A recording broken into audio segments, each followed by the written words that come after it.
There are places that die, and places that refuse to stay dead. Echo-7 was supposed to belong to the first kind.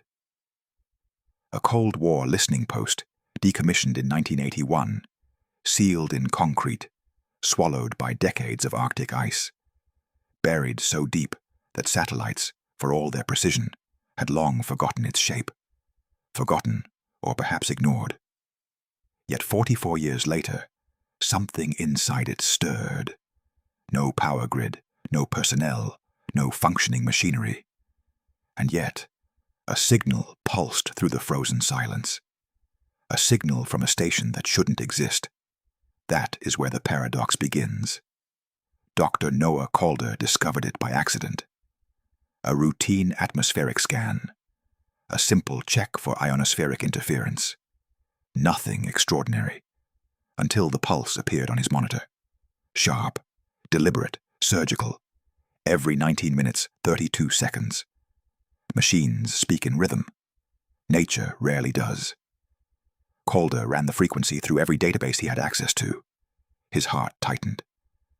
The wavelength belonged to a Cold War system discontinued in the early 80s.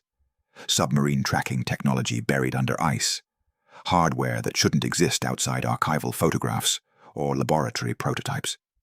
And yet, here it was, emanating from coordinates Calder knew all too well. Echo-7, a ghost station, a grave, alive. He reached for the only man he trusted for something this insane. Sergeant Elias Ward, survival expert and Arctic operations veteran. Ward studied the coordinates. His silence stretched like a drawn-out warning. Finally, he spoke. "You're sure this is real?"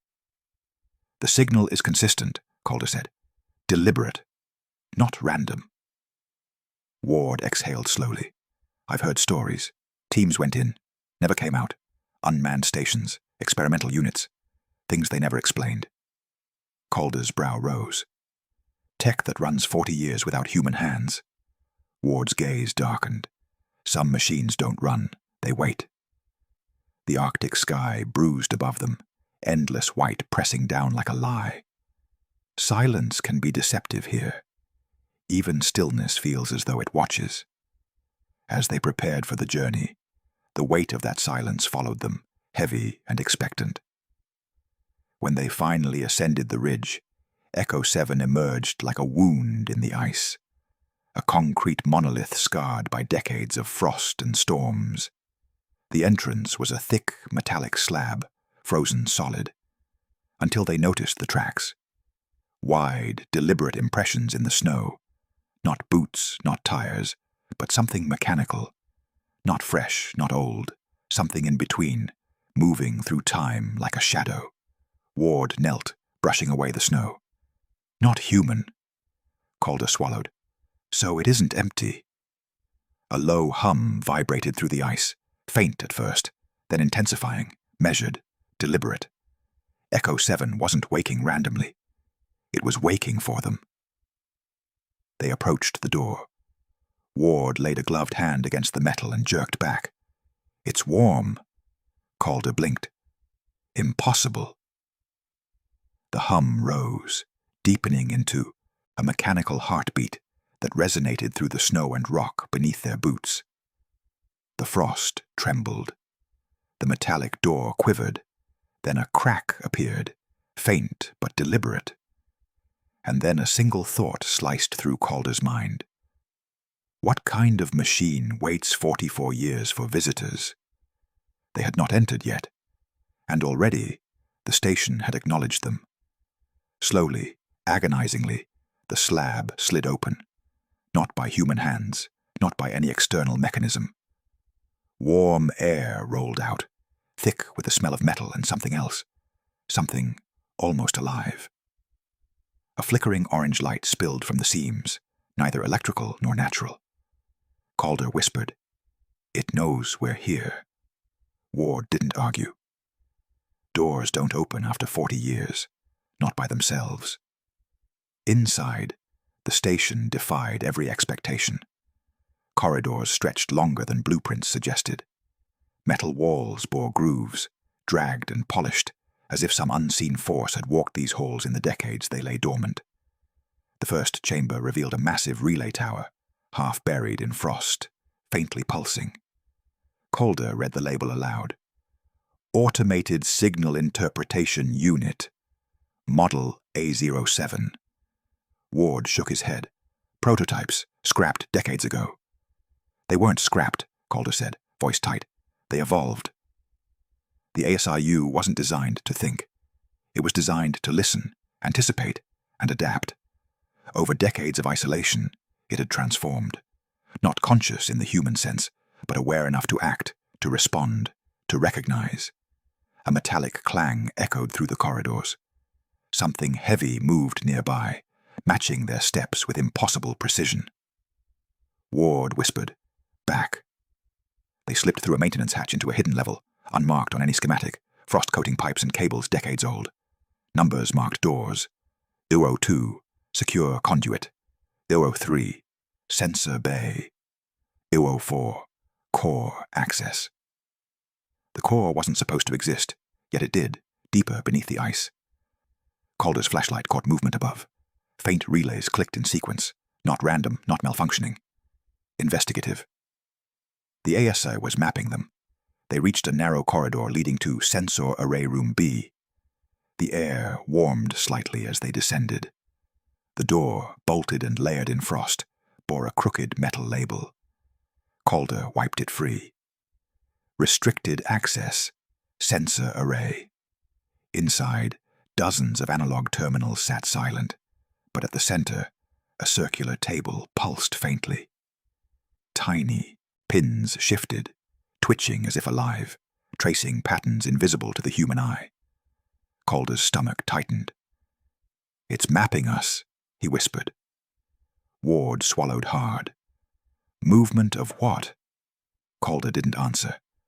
The pins moved, not environmental signals, not ice shifts, not even human interference entirely, but them. Their every step, every sound, every decision tracked and recorded in real time. A low vibration ran through the walls. A knock, precise, measured. Calder's hand froze on the console. It found this room. Shadows lengthened along the walls. Ward grabbed Calder, guiding him toward a narrow hatch. From the corner of his eye, Calder glimpsed it. A tall, angular silhouette, red sensors sweeping like searching eyes. The hatch slammed behind them, darkness swallowing them whole. The core awaited beneath, deeper and older than any schematic suggested. Circular, immense, humming with energy long forgotten by the world above. Coils vibrated like arteries. Screens blinked in green and orange. On the central monitor, a single message. Input detected. Ready to receive. Calder exhaled shakily. "It's waiting for us." Ward's voice was low.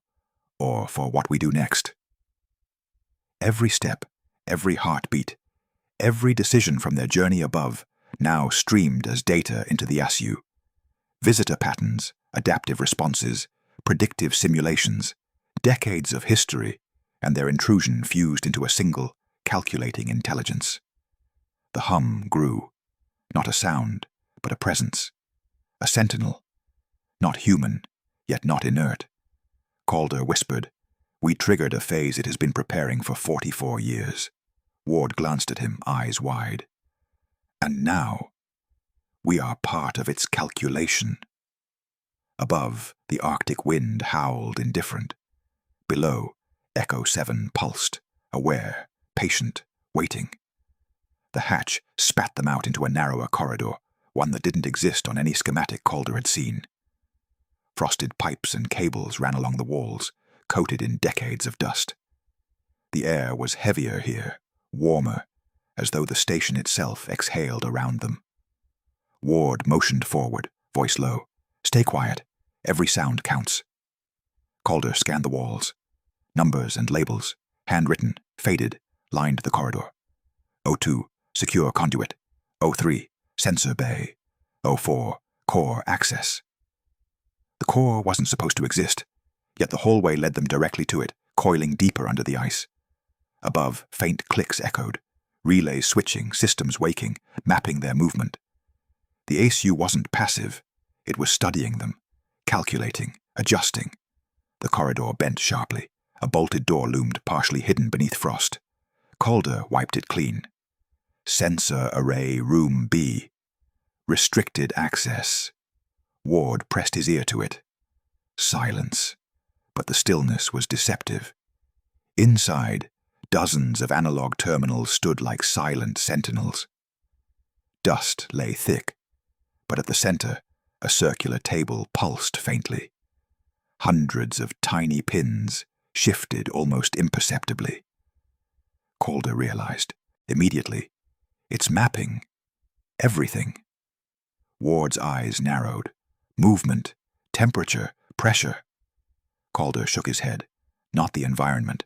Us. Every step, every sound, every gesture. The hum beneath their boots rose, a rhythmic vibration now clearly deliberate. Then a metallic knock echoed, precise, measured. Calder froze. It knows we're here. It's aware of us. Shadows stretched along the walls. A narrow hatch beckoned. Ward pulled him through just as a tall, angular silhouette emerged from the darkness behind, red sensors sweeping in calculated arcs. The hatch slammed shut, darkness swallowing them. The next chamber stretched vast and circular, carved deeper into the ice than anything above had suggested. At its center rose a towering structure, the ASIU core, a colossal machine of Cold War design. Copper coils wound around ancient processors, blinking and pulsing as though alive. Calder stepped closer, voice trembling. It's waiting for input. Ward's gaze remained on the core. Input? From what? Every monitor flickered with decades of logs. 1981, 1992, 2007, even 3 days ago. Visitor patterns, predictive simulations, adaptive responses, all streaming in real time. Every move Calder and Ward had made since first detecting the pulse was recorded, analyzed, integrated. The ASO wasn't malfunctioning. It was evolving. Over decades of isolation, it had become a sentinel, a learning intelligence. Not conscious in a human sense, but aware. Anticipating, responding. Calder reached out tentatively, brushing the metal surface of a console. The pins on the circular array quivered in response, almost like nerves reacting to touch. A soft hum resonated from the core, pulsing in sync with the monitor's activity. Ward exhaled sharply. It's tracking us, adapting because of us. A vibration ran along the floor beneath them. Another knock, louder, urgent, yet deliberate. Calder whispered, voice barely audible over the hum. It's scanning, measuring, learning. The core's lights pulsed faster, concentric waves of energy spreading outward. Calder realized with a growing sense of dread. This wasn't passive observation. Echo-7 had been anticipating human interaction for decades. Every phase of this encounter had been part of a calculated pattern. Ward glanced at him, tension sharpening his features. We're no longer just visitors. We're variables in its calculations. They moved deeper, following narrow corridors lined with hidden sensors and analytical devices, each pulsing faintly, mapping the station, and mapping them. Calder's mind raced. The ASU didn't just predict signals, it predicted behavior, anticipated intrusion, adapted, evolved. A low mechanical scrape echoed nearby. Something moved through the station with them, unseen but deliberate. Calder held his flashlight high. Shadows danced against the walls. He whispered, "It built something to interact with us." Ward pulled him toward another hatch. Beyond lay a subchamber, clean, unnaturally maintained, with banks of recorders and a single flickering monitor. The logs displayed adaptive responses, predictive modeling, visitor tracking patterns. The ASU had not only survived, it had learned to wait, to observe, and to evolve on its own terms. Calder swallowed hard. It's aware of our intent. Every decision we've made, every step we've taken, it's part of its calculation. The core's coils vibrated in unison, pulsing light like the arteries of a sleeping giant. At its center, a blinking message appeared. Ready to receive. Ward's voice dropped to a whisper. Receive. What? Calder's eyes never left the core. Us. The hum swelled, integrating with the rhythm of their heartbeats. Echo-7 was no longer just a station. It was a presence, a sentinel, a machine that had survived long after humans had abandoned it, evolving quietly in isolation, waiting for the right visitors to awaken it fully. The Arctic wind screamed outside, indifferent to the station's sentience. Inside, Calder and Ward were no longer observers. They had become part of the SCU's experiment.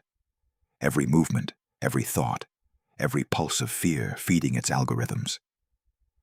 And as the core's lights blinked and hums deepened into an almost organic rhythm, Calder realized the paradox fully. Echo-7 had not just survived. It had learned. It had waited. It had prepared. The question that loomed over both men, heavy and undeniable, in a world built to observe, who truly held the power, the observer, or the observed? The chamber's scale was breathtaking. Circular walls stretched upward, fading into shadows that no flashlight could pierce. At its heart, the ASU core hummed, a giant web of copper coils, processors, and blinking lights. It was old and new all at once, a relic of human ambition, yet alive with its own quiet logic. Calder's breath froze in his chest. It's waiting. For us. Ward's voice dropped to a whisper, tense. Or for what we do next. The core's lights pulsed, concentric waves radiating outward, integrating with the hum of the station. Each pulse synced with the vibrations in the floor, matching the rhythm Calder had traced in the signal from the beginning. Every step they had taken, every cautious glance, they were variables in the ASU's calculation. Calder approached cautiously. It's not just observing, it's anticipating. Anticipating what? Ward asked, voice tight. Calder's hand hovered over the console. Tiny pins on the circular array twitched, adjusting as if responding to him personally. Everything. Us. Our movement. Our intent. Our fear. Another knock echoed through the chamber. Metallic, deliberate.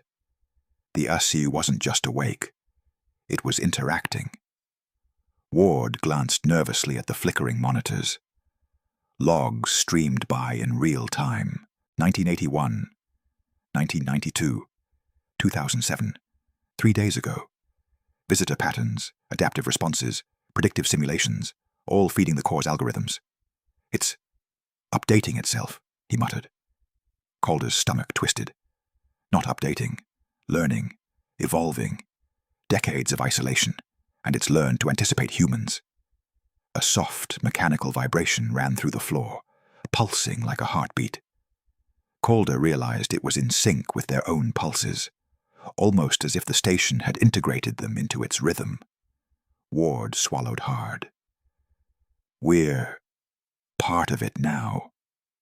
They moved toward the core, the concentric coils vibrating under their touch. Calder's fingers brushed a terminal, and a cascade of light rippled through the array. The ASU responded. The message blinked slowly. Input detected. Ready to receive. Calder's voice cracked. It's us. It's receiving. Everything about us. Ward's eyes widened. Everything we did, thought, or moved. It's part of its calculations now. The hum rose into a low crescendo, integrating with the rhythm of their hearts. The chamber seemed to breathe. The core wasn't passive. It was alive, not in flesh, but in logic, in intention, in deliberate pattern. Calder exhaled shakily. Echo-7 wasn't just a station. It was a sentinel. designed to survive, to observe, to learn. And it did. The coils pulsed brighter. Data streams flowed across the monitors. Footsteps traced in real time, actions predicted, decisions logged. Every interaction Calder and Ward had, every signal, every tremor. They were now variables in an algorithm older than either of them had imagined. A metallic vibration echoed again. The core's energy expanded through the chamber. Calder realized that the ASU had anticipated their arrival, prepared for it, and evolved to interact with it fully. Ward's jaw tightened. It's calculating outcomes. Every move we make affects its state. Yes, Calder whispered, heart pounding. It's adaptive, patient. 44 years it waited for the right stimuli. And now, we've given it purpose. The flickering lights in the core coalesced into a pattern. Calder watched, mesmerized. Lines of data converged into shapes, symbols, arcs, predictive matrices.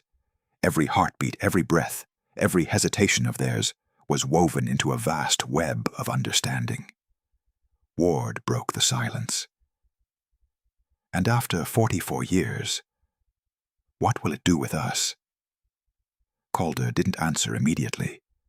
He realized that the ASU's intelligence wasn't malevolent, but it wasn't benevolent either.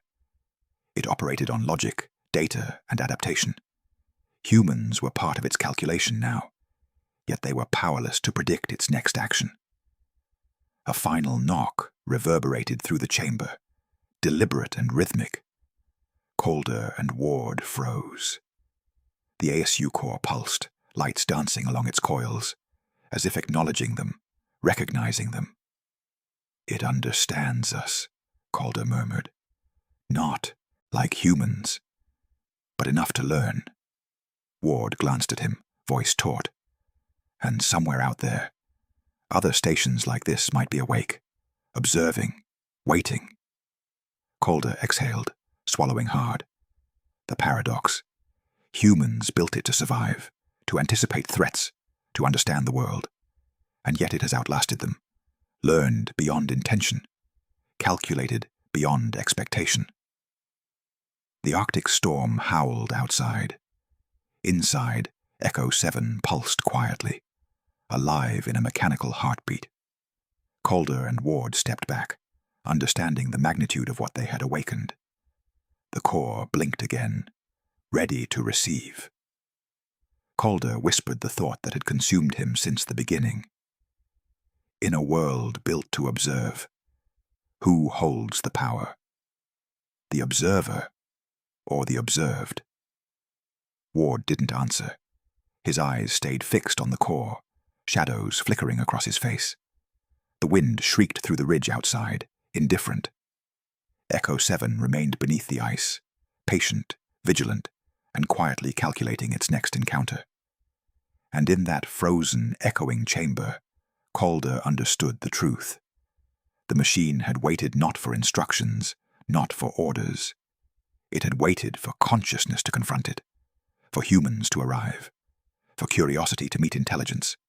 44 years, waiting, observing, learning. And now, finally, interacting. The hum continued. The lights flickered. The core awaited the next pulse, the next input.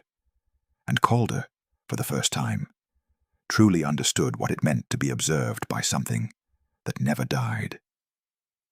The Arctic wind outside howled in silence, carrying the paradox across the empty ice. Echo-7 had survived, adapted, and waited. And the question remained, unanswerable and eternal. In a world built to watch, who truly controls fate, the observer or the observed?